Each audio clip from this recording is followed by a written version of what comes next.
Happy Monday out there, everyone. Thought I would go live and show you something today. It may not make the Final Cut video because I don't know if everybody should see this, but we are in the middle of a big change, and it made me think about necessary endings. And the reason it made me think about necessary endings was maybe I saw the book too, but we're having a necessary ending, and I'm changing offices right now, and I'm moving into my office over at Living Fulfilled Farms. And I'm going to show you something that may get me in lots of trouble, but here we go. You ready? Check this out. How about that for an office that needs a little bit of organization? I had some clients in here the other day with it like this, and they're like, oh man, I've got lots of questions, because you're going to see lots of books and lots of things, all of the courses over there. But the one I really want to talk to you about today is this one, necessary endings. And I'm going to come back to it in just a minute here as I show you something that made me think about it when we were moving in, or when I was moving into the office here. And what really made me think about it, I want to show you these beautiful hydrangeas out here in front of the building. So we have some magnificent hydrangeas here. And to have these beautiful hydrangeas, and you can see them, there's some over there on the other building too. To have these here takes necessary endings. So my thought for today is going to be necessary endings. In order to have beautiful hydrangeas, in order to have a beautiful rose bush, you have to have some necessary endings. And that's what this whole book on necessary endings by Henry Cloud is. And I didn't realize, as I reflected on it, how much I'm in alignment with the thoughts in here. To lead whole and to live fulfilled, you have to have necessary endings. These rose bushes or hydrangeas that I've got here, we actually cut these down to about 2 feet to the ground every winter so that we can see the beautiful hydrangeas during the summer. The necessary endings I want to talk to you about today is going to be, what do you need to end for you to live to your potential, for you to lead to your potential, for your company to reach its potential? What type of necessary ending do you need? Now, if I've got one person watching the video here, I don't know if he sees it or not, but Randy, he actually had me take this into his leadership team and do the book, and they were all so scared. But here we are studying a book around necessary endings, and they're all afraid from their job. And that's what most people think about on necessary endings, is that something's going to end, like a relationship's going to end. And that's what keeps them scared from really studying a book like this. And I actually want to show you real quick, and I'm going to do a little screenshot of it here that you can come back and look at. But all the reasons that we may not have a necessary ending. We hang on too long to something that we should end now. We do not know if ending is necessary. We're scared to. We're afraid to have the conversations. We're afraid of letting go. We don't know even know the right words to use. We've had too many painful endings in our lives, and we don't want to do any more. There's so many things that get in the way of necessary endings. But in order for you, just like for what I was showing you there on the hydrangeas or a rose bush, to be a beautiful rose bush, there's pruning that's required. There's going to be some pruning that's required for you to live to what either God's called you to, your potential, your vision, whatever it is for you. And most people won't have those necessary endings.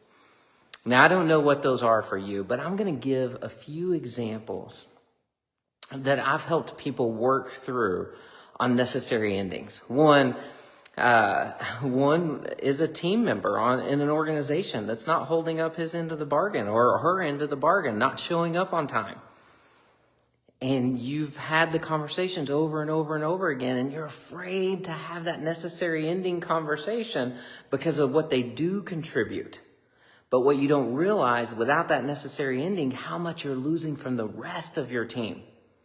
The rest of your team may not be performing as well because they've lost respect for you as a leader because you're not willing to have the necessary ending. What about this one? What about a necessary ending to the way that you have the relationship?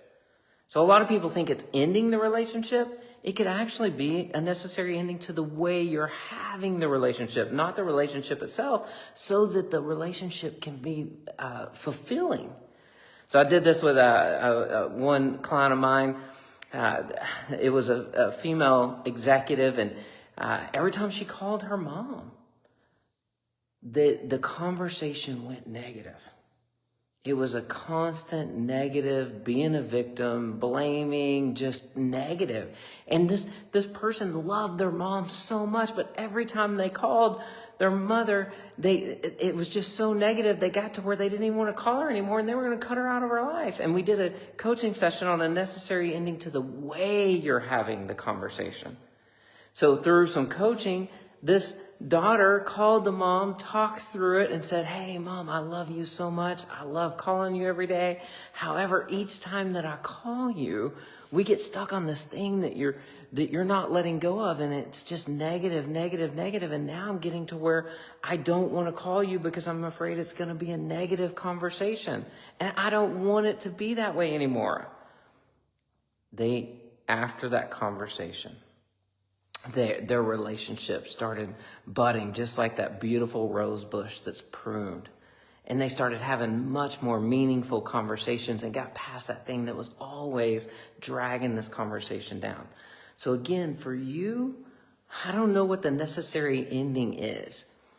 It might be, it's just pruning. If you do not prune things in your life, then you're not going to get to see the most out of it. And we all need to have necessary endings. And again, it doesn't mean the relationship ends. It may just mean we're going to have the relationship in a different way. And one of the things that he talks about in this book, Necessary Endings, is don't hold on to hope in a hopeless situation. So, a necessary ending, if you're with somebody that's an alcoholic and they keep promising to get better. No, they have a system that they're engaged in so they can get better. You don't hold on to hope that they're just going to change. You have a necessary ending to the way you're having the relationship. And you don't want wishful thinking either. So remember, to live a strong life, to lead well, to lead whole, you're going to have to prune. And sometimes that takes a bold move, like a necessary ending. Sometimes you for sure have to define reality so that you know where the ending needs to happen. And then after you define reality, you got to act with purpose, and you walk in wisdom, and you continue to nurture the things that you want and the yearning that you're yearning for to be that beautiful rose bush, to be the beautiful hydrangeas. So if you've got any questions on necessary endings, if you could see all my notes in this book, I definitely recommend it. I love all of Henry Cloud's books. They've been great for me and helping me. One of the biggest ones was Boundaries in Dating, talking about a necessary ending to the way that I was dating people. The necessary ending for me was to realize I was the common denominator of all my failed relationships, and I needed to work on me and do some pruning so I could have a healthy, fulfilling relationship.